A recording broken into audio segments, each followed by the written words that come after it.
I posted this picture. This guy appears frequently in my dreams, I said. And it led to some interesting conversations. And the answer might shock you. You ask him any questions? Nah, you see, this is a dream entity. I've not been able to lucid dream in years. I used to be a pro in it in 2019 to 2020, but then the Kundalini awakening hit me hard in January 2021.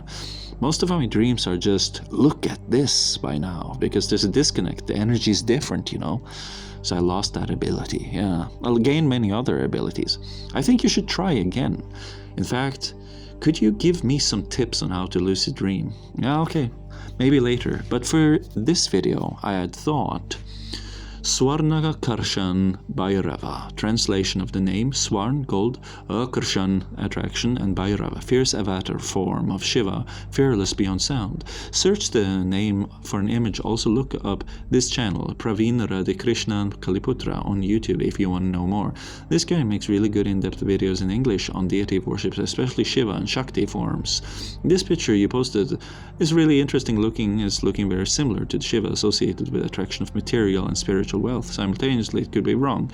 My best guess is I did mantra sadhana of this day a while ago, the moment, and I saw this picture and noticed a lot of similarities. So maybe I could take you deeper. You know, maybe I should make a video about this blue dude. I have entries about him in several journals. Now, there's another thing we need to call to our attention, and that is that people are liking these videos, and they pinned this video and they like it, but Rick, none of your videos have been getting recommended by YouTube, so I'm just catching up with you now. That means that you guys, you gotta have to hit that notification icon so that these videos will come directly to you. Now, having said that, let's have some fun and look at some pictures, and let's talk about these sightings of the blue dude. Please look at this. This is from my journal, and this is from my time that I was at a ayahuasca spiritual retreat, and it's many years ago, okay? And this is showing a vision, and the room is very much like what I saw. It's in that kind of strain. So if you've done ayahuasca or you've done any of these very visual experiences, you might recognize this like, yeah, it's not exactly like that, but I know what you mean. I know what you mean, okay? And so you can recognize, you know, there's some overlap, but it's of course even more geometric. But you see the colors and you see the geometric shapes and the themes, you know, it's kind of like that, right? And this being here is felt in its presence, and it's also delivered information about what it looks like, and at the same time it's like you're being possessed by this being. Because when I went to Peru was after I had this Kundalini experience, and as I start doing or feeling certain spiritual effects, it starts to reawaken that serpent energy, and I start moving and hissing and puffing and breathing like a snake, right? And right before I had done this, there had been other things happening. So this is the ayahuasca ceremony, but before that, there was also sound healing, which is something you can get just by listening to videos on YouTube. But the Shipibos had their own special instruments that mimicked the sounds of birds flapping their wings. They had some drums, and they had some of this that gave me tingles. And when this is played, when you're in a state where you're very suggestive or very open to energies, my entire body would tingle and I would shake very rapidly, almost, you know, in unison with the sound waves, right? It would get shivers like that, and this makes you think, you know, what was happening to me? You know, what was that all about? And you get very philosophical, and a lot of time is spent just sitting there looking, and it's like, you know, just thinking. And what about solipsism? You know, the concept of one's own experience being the alpha omega, you know, the end all be all, this experience, this moment, being here, now I'm here, you know. And so he appears and he says, you know, it's very complex, a lot of thinking here, just do yoga, Do yoga. It dampens blockages the same way that muscle knots are released by stretching and doing yoga and doing pranayama and doing these kinds of practices. Just do that, just do it. And then I was shown the picture of this type of machine. It came like a picture and lasted a couple of seconds, and then it disappeared. And I saw this machine. Almost looks like a pinball machine almost, and it sorts marbles up, and some of them go down, almost like pinball. And that's what it does, this machine. And I think, I guess it's like the Ida and Pingala was the... You have to understand, at this point I don't do a lot of yoga. It's only later that I've started doing yoga and having a pranayama and yoga method and practice.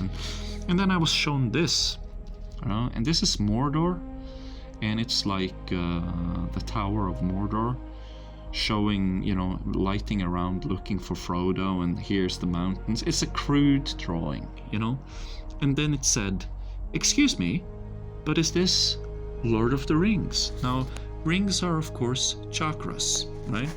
Now, one of the funnier experiences I had, and I've not colorized this one yet, I've not gotten that far, but we drank something called wachuma, and I accidentally ended up drinking too much.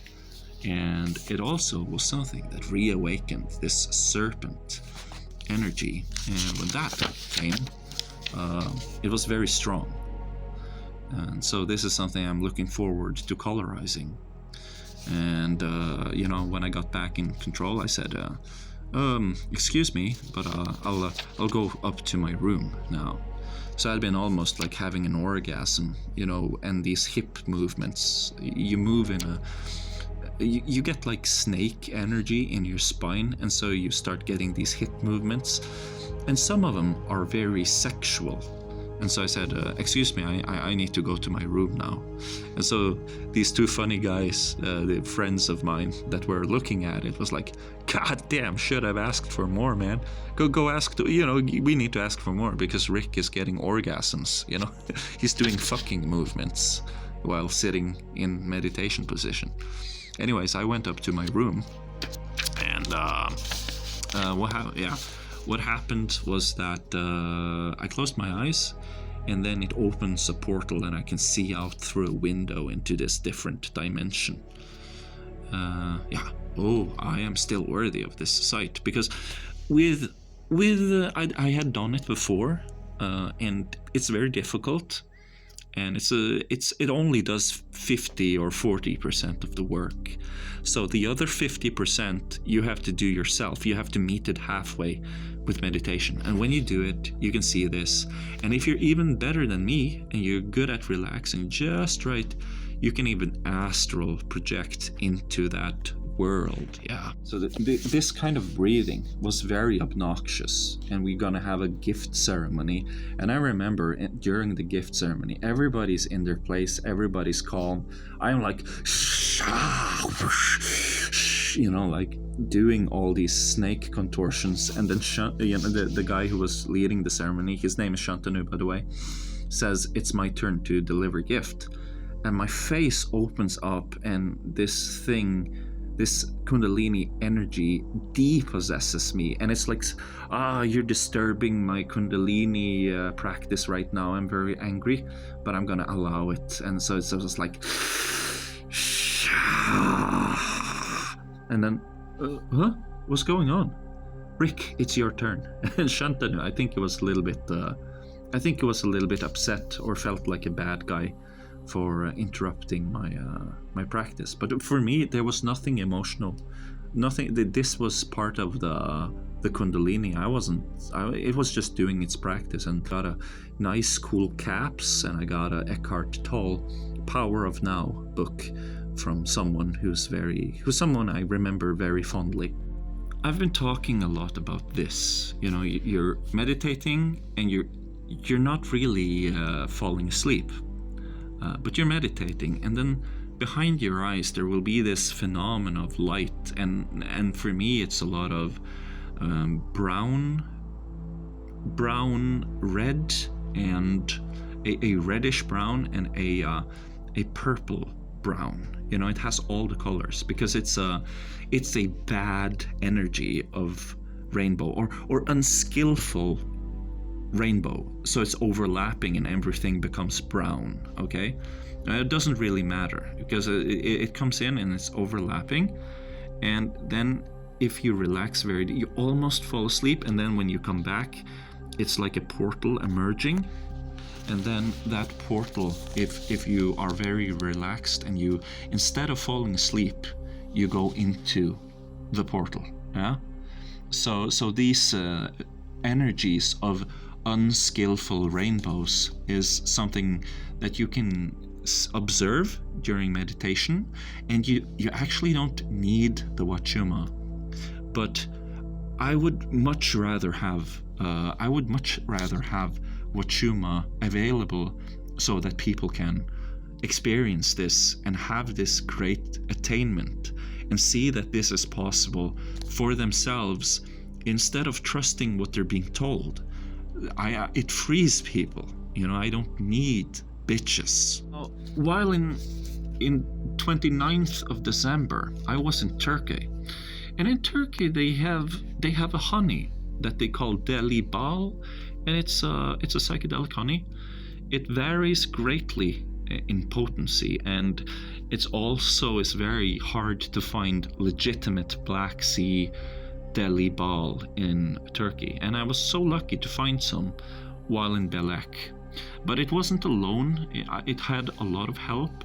I also was doing something called salep, which is this cool Turkish ice cream ingredient.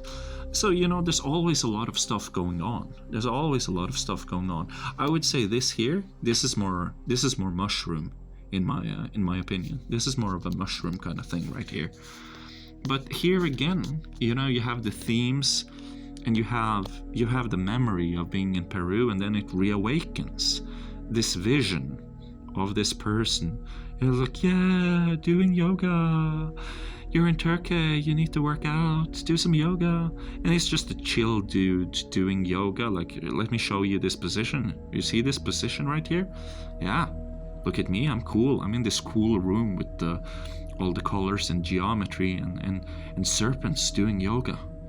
Maybe if you do some yoga, you can be a cool guy sitting in a cool room doing yoga too, you know? Yeah, a ton of feelings and feeling of inner room, like the body being a castle or a temple or a mosque. You know, a lot of like very mosquey here, you know, and very Turkish. And you know, the prayer call during the day, teaching the body to remember time, you know, because it's a Muslim country. A nice little Turkish fantastic place, and then visions opening up again here, you know, and of course working out, doing these squats and push-ups and all kinds of. This guy appearing like, yay, you should do yoga. Now, one thing led to another, and this was also the Vigyan Bhairav Tantra. The chat GPT knows this book, and so I said, hey, I've read this book. Can you make me a training program on 112 ways of the yogi? Because that's what this is. And it made it for me, and this is what I got. Shwasana Dharana, 10 minutes. Bend and stretch a little bit with yoga. Sit in a comfortable place. Practice concentration on breath, 10 minutes. Do a journal and ask some questions to yourself, and then have silent reflection on your experience. So the chat GPT made this program for me. Here, you know, when I was in Belek, I bought that pine honey and I bought that deli ball, and there was a mosque at Sayotoglu where I could take the bus, and I had to get myself, I forgot my razor shaver, so I had to go and buy one at the market. And the hotel I was staying at looked like this. It was like a monastery, like a Ketchara paradise, very nice hotel. You know, that I have to mention. Nargil or hookah pipe or shisha, I guess some people call it. That's, of course, they have their own spots for that. They have their own bars for that in Turkey. So that could have been a contribution to why my visions became so strong in Turkey. But you also have the Islamic religion, and you also had this. Do you know what this is called? It's called iserlik utu. It can also be called efsand. And they have it everywhere, and they burn it everywhere. It was also at this really nice place, expanded my awareness, and I could see the blood veins on the side of my eyesight here. And of course, a ton of Buddha statues all around me. Yeah, and then the hammam spa. I'm sitting there, and people are getting ready to give me that hammam. Hammamed. And they got some flowers. And working out, everything was very nice. It was a very nice place. So of course, I got great results. Now here, 12th of June, Tuesday, 2024. So this very same summer as this year, I dreamt some new yoga positions. And I was on a room and I did yoga, and I dreamt that Ida, a girl named Ida, had her own coffee enema on the bathroom with flowers on it, So, geez, it gotta be the one that Ida has on the bathroom, So I will do yoga here sometimes on the floor, This is the yantra of my room. And then sometimes I will go in here. So I will do blindfolded here, yoga, and I will go to the bathroom if I have to go to the bathroom. So these two rooms I know very well, and I see them as light. Even when I'm blindfolded and I have my eyes closed by doing cha, and as I cha, I into the ground, I paint all the mandalas and they take over the room, and it's but it's the imagination and the visualization, building up power of faith, making it happen, but anyways, I dreamt about this. Now, it's the same blue dude. He's wearing the silk pants, he's wearing the crown, he has long hair, and he's some chill dude. And I think he first went into a warrior's pose, and from warrior's pose he goes here and he points with two fingers, both hands together, pointing forward. And then he goes back into this position. Very difficult position, but I've seen it before, because it's the same that Shiva sits in when he's half Shiva and he's half... Sati? What's her name? Parvati, I guess. And so he showed, and then he looks over at me and he just smiles. You're like, yeah, you see that? I know how to do that. Yeah, that's something I can do. Yeah, you want to do that too now because I can do it, right? And his room, I was in his house. It was an English house, and he seemed to have a piano by the wall. I don't remember if it was a black. I think it was one of those black pianos with the ivory tangents, ivory keys, and he had a brown 1970-ish plastic imitation tile floor, like you see in and dark tree cupboards, very that typical old English house, glass windows that are you cannot see through them because the glass is ruffled in a certain kind of way that's very common on old English houses. And I remember my neighbor had one of those, it's that brown, that comfy, warm design. And Ida, of course, is either it's one of Ida and Pingala, so it's that kind of theme. It's when you do this with your coffee enema, it's really good for your Ida or something like that. And I don't do coffee enemas every day. Come on, guys, come on. It's nothing. It's actually really healthy. Mahatma Gandhi did coffee enemas. Everybody loves him. Everybody knows that he was a good guy. And he did coffee enemas. I'm just saying, I'm not doing it that often. Mahatma Gandhi did coffee enemas. So here you see the technique, right? Activating the 64 spoke tung chakra, but I'm doing it downwards. And then I push it.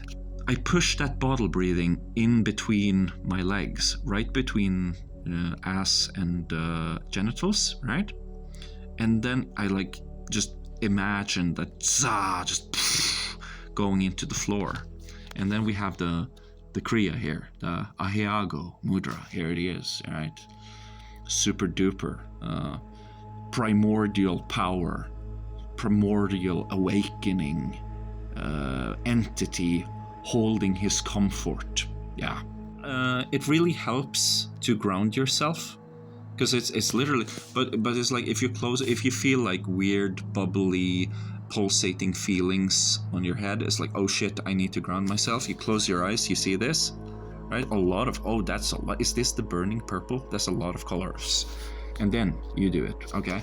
But if you don't do it, and you can't fall asleep, don't be afraid. Just try to fall asleep anyways, because if you're lucky, it will separate you out of body, and you'll be kind of like between your body and looking at that thing. Yeah, so you'll be floating between your body and this burning purple thing, okay? And that can be really cool too. That's a cool experience, but it's kind of scary, okay? But don't be afraid. I promise you'll get back into your body. Now, here again, you see it, and you like imagine the chakras in front of you, like this, Ida and Pingala coming together, and then you're holding it. Many of the pictures you see him holding it, and these kind of like come up like this. But I would say the blue one, the lowest one here, is wrong. It should spread out across the entire room, and then you see it on the floor here, right? So I'm trying to do it, but you see the rainbow is dirty because it's getting mixed up. Of course, what we do want is that good rainbow color, right? So I dreamt this dream where I would fly into the sun, but the sun was a triangle and it was kind of hiding behind a cloud, so it was emitting that perfect halo of a rainbow. And I thought, light years. I thought, this is light years. And then I became, that color when you look at the sun and you close your eyes and it's dark and it starts blinking. I guess first it's very briefly, it's like cyan, and then it's white, and then it turns yellow. And this happens within half a second. And then that yellow will turn into like a magenta color that turns orange and red. So I turned that color, and then I woke up. So that's I don't know, maybe that experience helped me with the rainbow body, and maybe it can help you too once you understand it. I also had a lot of weird visions, like this black eye of a cat or a cobra, and then tailbone, and then dreaming about the cat, or a vision of a cat in a dream becoming a cobra, becoming what would we call these? A enema bag. And the cat was living in a yellow house, and it came out and it said hello. And it was a kitten, and it was very nice. And I thought, that's a nice cat. And then there was also something about rain coming down on the pyramids in Egypt, gathering in a pool underneath the pyramid so that people could have a well. And it was because they had like things around the pyramid that spiraled down. That's these things collecting rain inwards, going down into this pool, and then there was salt water, and that they burnt in here, and the heat from the salt went down. But it's actually just about Tumo breathing. It's a dream. Here you see it again, in through spigots. It goes into the pyramid, right? It collects. And then there was some chakra stuff and higher heart stuff. And here again, feel almost twice as heavy. Hot, hot, hot action. And then of course, throat chakra, you see smoke because it's like hiding this thing here. So you come up, what you're seeing is underneath the third eye. And so you come up through this triangular hole, and there's a lot of mist, but because it's floating on top of mist, this structure, and then the lingam is going up to above your head, exiting, and you sit on top of that. You meditate on top of that, and you come out from the circle, the hole in the dome that is the dome of rainbow-colored, big, very white, very bright lotus. 10,000 petals or something, 100,000. I think it's I think it was something like that. Yeah, being hot. This is very hot. Tung, very hot. Right. So this is a very common theme. This is a practice of tumo breathing. Even a little bit more on the nose here, like or even you can switch it around. You can turn it upside down, almost like doing a 69, you know. And then it would be like what would it be like? It would be like you know, like just putting your oomph into it, right? And he's sitting up on a vermilion-colored 6-petal lotus, representing the sacral. Here also, what is this? This is very interesting. This he's sitting here, and that's an interesting symbol behind him with all the chakras and it being divided in two. And he's like, yeah, is it gonna happen? I'm gonna get the Kundalini awakening. He's standing. This was before he went there. It looked, wow, that's a cool thing. So I guess this is when I get the Kundalini awakening, and it's like all these things, all these chakra patterns in between here. So I'm just gonna stand right here, and then here's like, zzz, oh, it's gonna happen. Oh, this is cool. Zzz. Yeah. I hear the word hippo bhakti, and Google it. See Vishnu. He very much looks like the blue dude. So it could be Vishnu, but it could also be Shiva, or one way to think of it is that there is no Shiva and there is no Vishnu. There are only experiences that is best described as a person wearing a crown and stuff and being blue. I mean, it could be Genie, you know, from Aladdin. He wears blue. He's an efreet. I mean, these are experiences that are reported. I mean, frankly, blue dudes are being reported across all religions. You're free to discuss and make up your own theories. I'm not saying it is Vishnu, because frankly, one of the drawings looks like Krishna. Isn't that Krishna? And one of them, this one is Vishnu, but the first time it's like, yeah, considering it's to do with the Kundalini and stuff, that could be Shiva. It's a bunch of blue dudes here, man.